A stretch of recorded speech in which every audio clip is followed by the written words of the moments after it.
everyone! Today we are here at Mariok East Elementary School. And today we will be having our actual demonstration in teaching English through literature. Come on!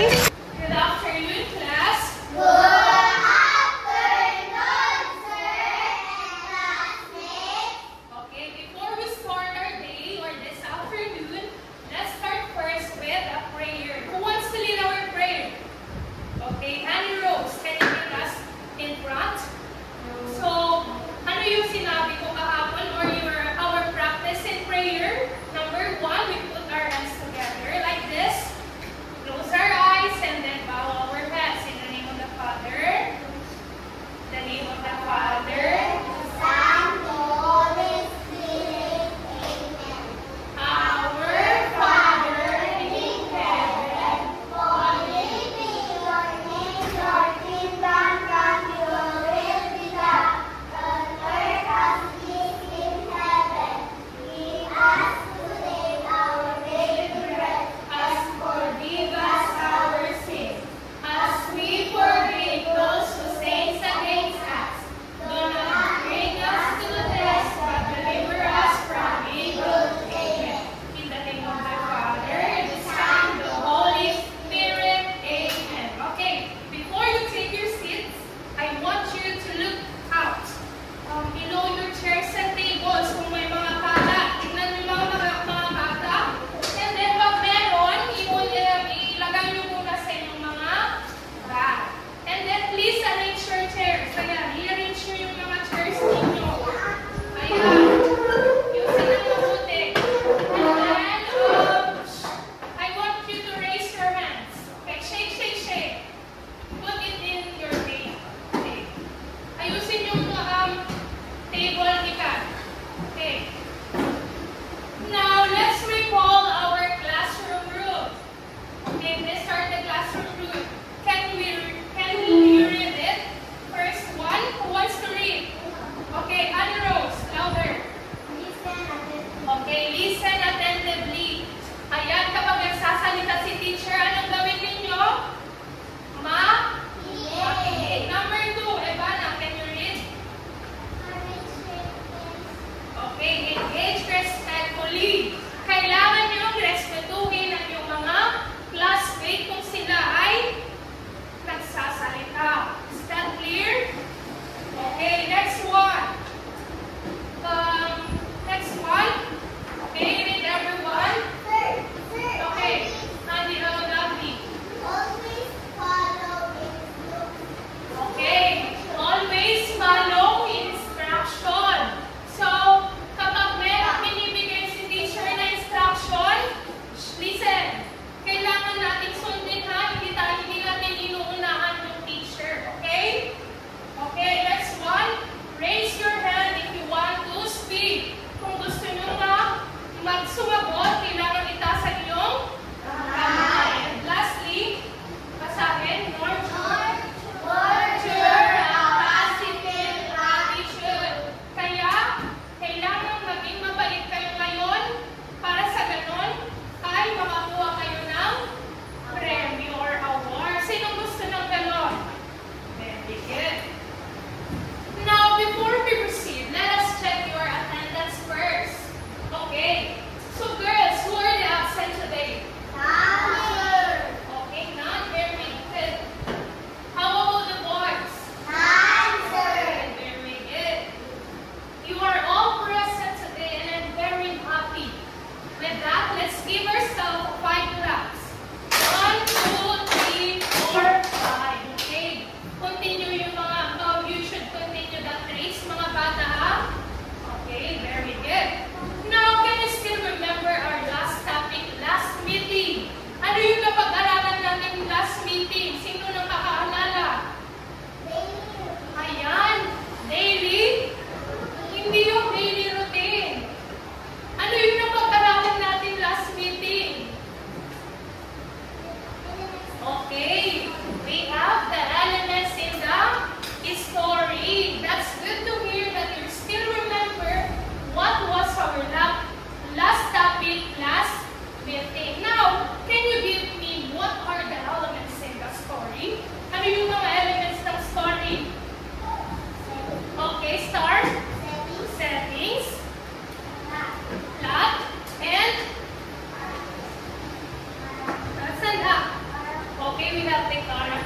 Okay, can we repeat? Settings. Settings. Characters. Very good. You truly understand our lesson this last meeting. Okay. So before we start our discussion, let's have an activity. Do you want to have an activity, class? Yes. Okay. Louder. Can you want to have an activity this afternoon? Yes, sir. Okay. So I have prepared 4 pictures here in front for you to see. So look out carefully. Do you understand it? Yes. So based on this picture, what do you think the pictures is all about? So ano yung pinapakita ng mga larawang ito? Okay. Very good, exactly. Let's start the daily routines na ginagawa natin palagi sa ating buhay bilang isang mag-aaral. Para sa ganon, maging handa tayo pagpasok natin sa eskwelahan. Very good. So let's take one by one. Let's see it by one by one. So the first picture, ano yung pinapakita? Okay, this picture. Okay, going to school. Ayan, anong oras kayo pumapasok sa school? Okay, anong oras ka pumapasok, Star? Okay, 7. Ang aga-aga naman ni Mikay. That's good. Si Star, ang aga-aga niyang pumasok at tularan natin sila upang sa ganun ay makapagtulong tayo sa paglilinis sa ating school. Very good. Next one. Okay, lovely. Wake up or paggising sa ating kama or paggising sa ating mga kama. Hey Madam Baby, your iPhone is now 20%. Charge it now. Anong gagawin ninyo? Matulog na? Maaga. Very good. Next one. Okay, Mikay. Anong ginagawa ng picture? Kumakain. He is eating his breakfast. Ayan, ngayon, ano yung favorite breakfast ninyo? Ayan. Ano yung favorite food niyo sa umaga? Ivana? Okay, then egg is very nutritious food kasi it gives us vitamins and minerals. How about the others? Ayan, si Star. Ano yung favorite mo, Amina, ay sa breakfast mo? Okra. Ayan si Miss Okra. Vegetarian siya. So that's good if you intake vegetable in the morning because it's give yourself more stronger and it parang sa ganun maging mas strong at malo. Very good. And last but not least, brushing your teeth. So what is the proper way in brushing your teeth? Paano? Gawin na natin? Okay. We should practice up and down brushing your teeth. So, ilang beses kayo nagbabrush sa isang araw? Okay, kay AJ. 3, and that's good. That we should brush our teeth 3 times a day for us to lessen cavities or pagsakit ng ngipin. Now, so let's try to arrange these pictures accordance to its proper sequence. So now I need 4 volunteers to do this. So now, what is the first one, or it should happen first, based from this picture? Okay, Honey Rose, ano yung unang gagawin based sa picture? Ayan, pakita mo sa mga classmates mo at sabihin mo. Okay, wake up po, pagising ng aga. Ayan, tama ba si Honey Rose? Yes. Ayan, nilyan siya ng 2 palakpak. Okay, next one. Sinong susunod? Ayan, si Fiona. Ayan, anong susunod na gawin?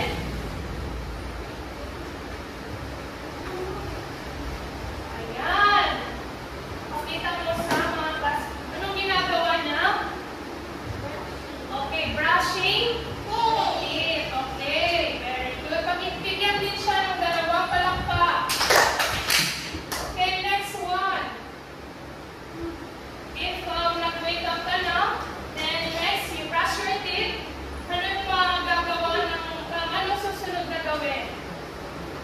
Okay, si Star. Ayan. Okay. Ano ginagawa ng picture? Okay. Eating breakfast. Okay. Tama ba si Star? Yes. Ayan, bigyan siya ng 3 bagsak. Okay, and last but not the least, ayan, syempre, alam na natin, kapag nagising ka na ng maaga, nag-brush ka na ng inyong ngipin, kumain ka na ng breakfast, ready ka na pumasok sa school. Okay, very good. Kaya bigyan na natin ang ating sarili ng free claps. Okay.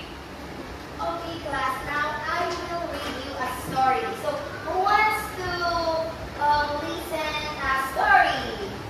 Raise your hand. You don't like it, you guys? Okay, that's great. Now, listen carefully because later you will help me put the story events in order. Okay, so the story is entitled The Three Little Pigs. So are you familiar with the story of the Three Little Pigs? Okay, so now are you ready to listen? Yes. I can hear you. Yes. Okay, so now let's start. Once upon a time, there were 3 little pigs who lived with their mother. Now, the first pig built a house of straw. Isn't it amazing? Yes. Yes, it's amazing because the pig can build a house made of straw. Now, the second pig built a house of made of sticks. And the third pig built a house made of bricks. And now, one day, a big bad wolf came. So, a big wolf, isn't it so scary? Yes. Who are scared of a wolf? Oh, me too. So, what will happen next? Okay, so he huffed and puffed and blew down the straw house like that. And it's so sad, right? Yes. And what will happen next? So he went to the second house that made of Snake. yes. So what will happen? So he huffed and puffed and blew down the stick house again. It's so sad, right? Yes. Okay, so let's see what happened next. So he went to the brick house. It looks like it's strong, right? Yes. Yes, so what will happen? What will happen? Okay, so, but when he tried to blow the brick house, he could not because it's Strong. yes, it's strong and steady. Now, the 3 little pigs lived safely and happily in the brick house. Is it great, class? Yes. They live happily. Okay, so that's how the story happened. Okay, so again, what was the title of the story that we read? Okay, Honey Rose? Very good. Can you repeat, Honey Rose? The 3 little pigs. So the 3 little pigs is a story about working hard and making smart choices. So ang story na ito ay pagpapakita ng pagiging masaya ba? Pagiging isang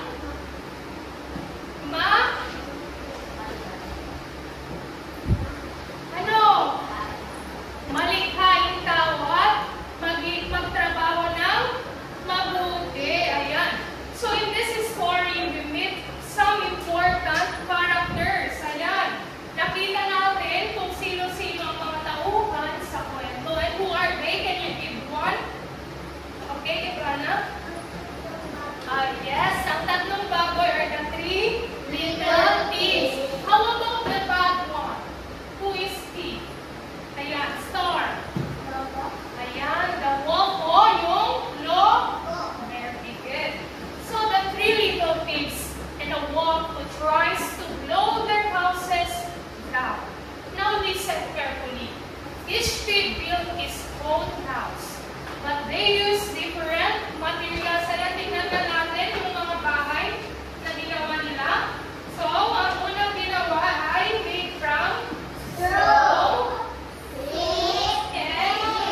than straw, but still not very sturdy. He also finished but it was safe, truly safe. Matibay ba yung stick na ginawa ng isang baboy? Hindi. Right again, now listen. The third pig was different. He wanted to be truly safe. Gusto niyang maging safe at maging matibay ang kanyang bahay. So ano yung ginamit ng ikatlong baboy sa paggawa ng kanyang bahay? Okay. Okay, lovely. Stand up. Okay, we have this. Bricks, very good. Now, bricks are very hard to use. It took him a long time to build his house. Siyempre, mas matibay, mas matagal na gawin. At mas matagal na masisira. But it was very strong, yes naman. Based from the story, mas strong yung bahay na ginawa ng ikatlong baboy. Okay. So, the wolf cannot blow it down. Hindi na kaya i-blow ng baboy kasi nga matibay ang bahay na gawa ng base. Okay. Now, let's think about the order of events. We call this sequencing of the story. Okay, can we repeat? Sequencing of the story. Okay, sequencing is telling the story step by step. Take note of telling the story step by Step. Very good. Okay, so in addition, we use words like first, Next. Then. and last. Can you repeat it again, class? First. Next. Then. Last. Now let's try to practice it by using the word first in sequencing events on the story. So the first is the what happened at the very beginning of the story or event. Ano yung first from the word first, ito yung mga nangyayari o ito yung mga pangyayari na nangyayari sa pinakasimula ng kwento. So based on the story, what did the pigs do first? Ano yung ginawa nila? They built their House. Yes, their houses. Okay, so what materials did they use? Let's name them together. So they use the materials made of Straw. yes, straw, Stick. and Bricks. yes, very good. So again, straw is very light, napakagaan. And sticks are a little bit stronger or mas matibay kumpara doon sa straw. Yes, very good. And lastly, the bricks. This is stronger and heavier. Mas matibay at mas mabigat yung bricks.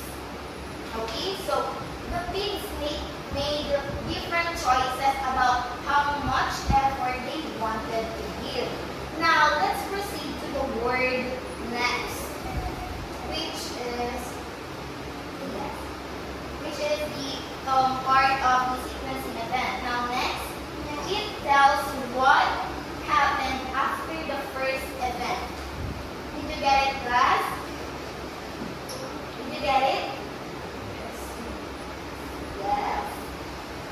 Okay, so, ang next, dito nangyayari, yung kapag tapos na yung first event, nangyayari ito. Ito yung next. Okay, so, based from the story, what happened next when the wolf came to the first house of the little pig? Nakikinig ba ang lahat? Ano yung nangyari nung pumunta yung wolf doon sa unang bahay na made of straw?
where did the wolf go then after the straw house?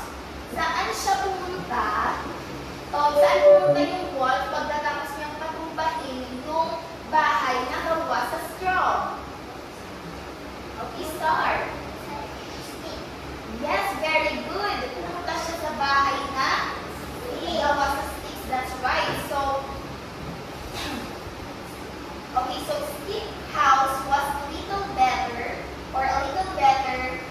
than the house made of straw. Mas matibay yung house na gamit ng stick kumpara dun sa straw, diba? Okay, but still not strong enough to protect the pig. That's why he still managed to break down the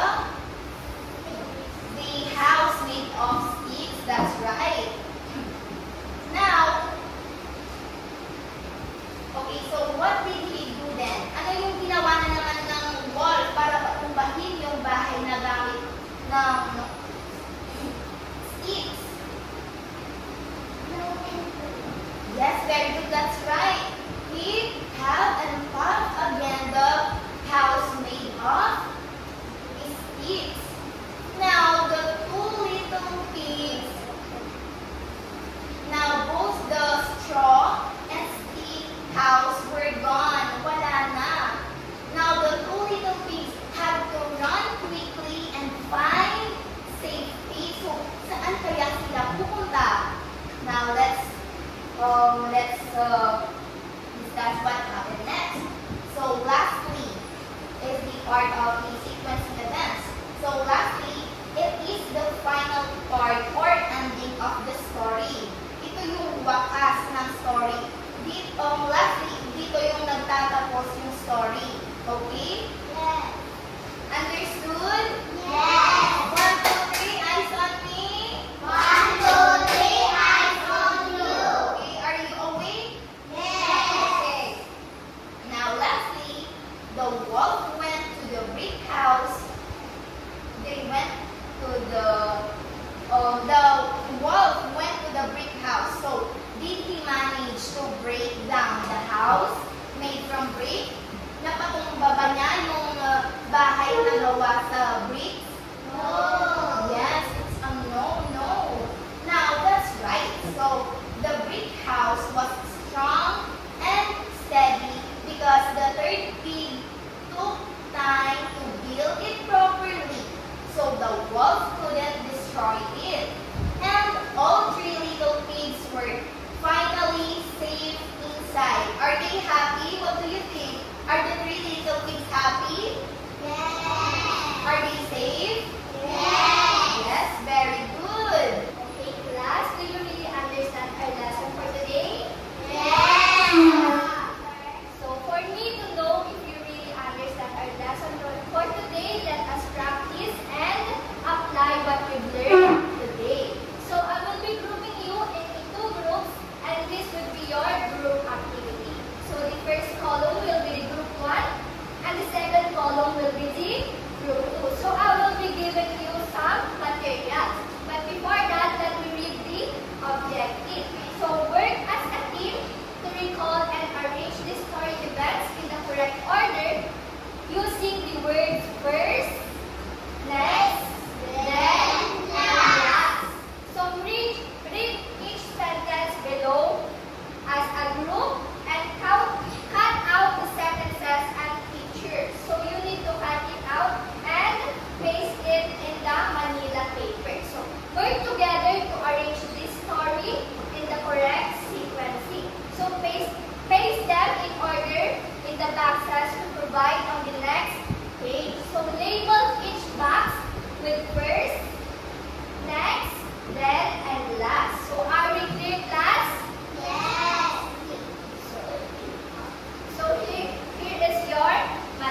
Are you done, class?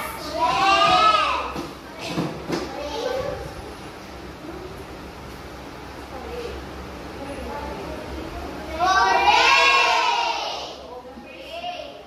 So the first group will be the one who will present their activity. So in this group, who will present your activity?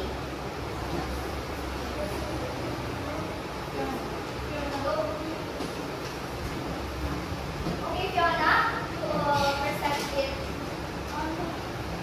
in front of the class.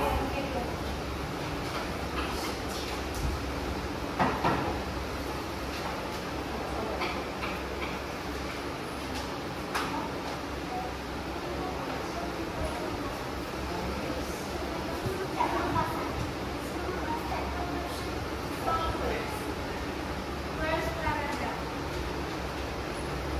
The three pigs decide to build it. First paragraph. The three pigs decided to build three house using different materials. Next paragraph. The big bad wolf have and blow the straw house down. Then the wolf also blew down the stick house and the pigs ran to his house. Last paragraph. The 3-liter pig his house with bricks and it so was very strong. Okay. Very good, group one. Kindly give them 3 claps. Okay, group 2, you will now present your activity. Who will be the one present your activity? Gabby and Kari, okay? Come here in the... Okay, you may now start. First paragraph. The three pigs decided to build their own houses mixing different materials. The second paragraph. The big bad wolf up and blew the straw house down. The third paragraph. The wolf also blew down the stick house and the pigs ran to the brick house. The third paragraph. The third little pig built his house with bricks and it was very strong. Okay, very good, group 2. Kindly give them 3 claps. Again, kindly give them 3 claps. Okay, so let's check their activity if it is correct.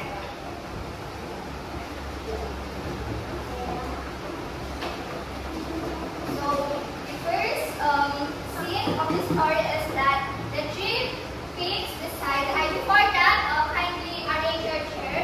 Can you go back to your seat?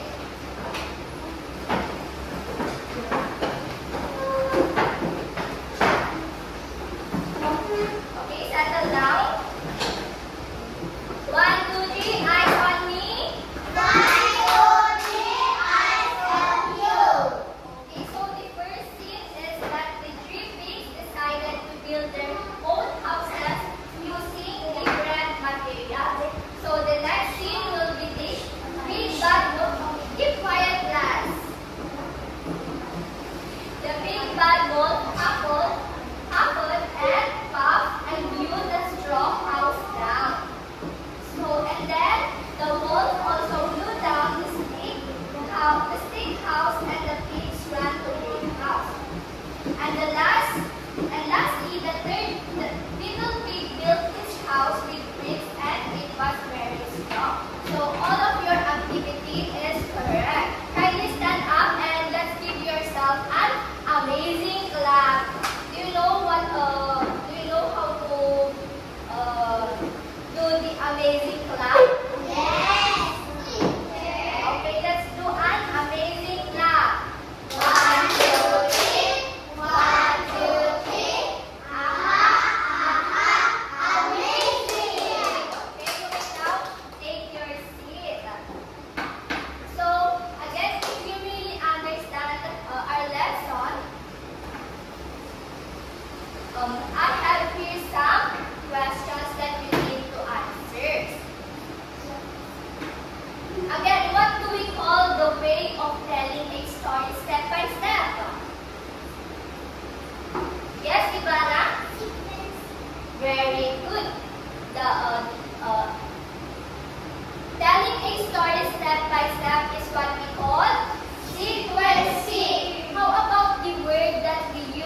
Next.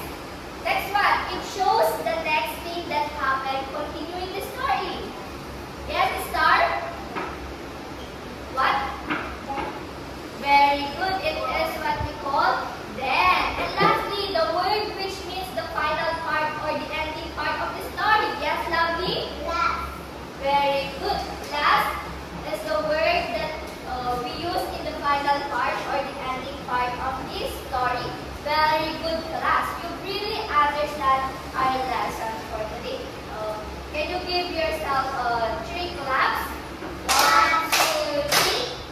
Okay, again. To test if you really understand our lesson for today, I have here some activity. And this activity has 2 parts. So the part 1 will be the choose the correct words to choose from first, next, then, lastly. A for the first, B for the next, C for the then, and D for the lastly. Write your answer below the line. So in the part 2, number the creatures from 1 to 4 in the correct sequencing based on this story. Write your answers in the circle provided. You will right here. Yeah. I will be giving you materials. Can you pass it backward? Pass it backward.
Next,